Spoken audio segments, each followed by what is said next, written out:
You know, one time the Butterfield stage would rumble through here, through a bustling little community, a community they called Tailholt. Well, Tailholt no longer exists. A lot of people still live around this area, but long gone are the days when the gold miners would come here and dig for that precious ore.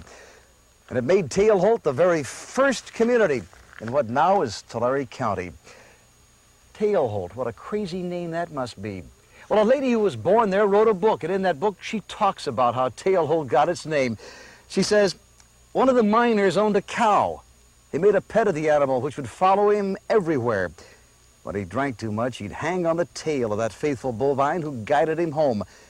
One night a fellow miner saw him staggering by and yelled, "Hang on, brother, a Tailholt's better than no hold at all."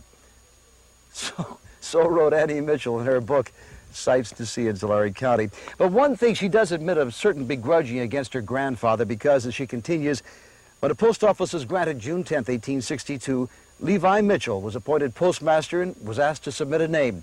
He thought White River was more dignified than Tailholt, and White River it became. But all that's been gone for more than a century now. The cemetery remains, and the old stamping mill is now a private residence. And, of course, there are still some diggings to be seen, or places where once there was gold to be found.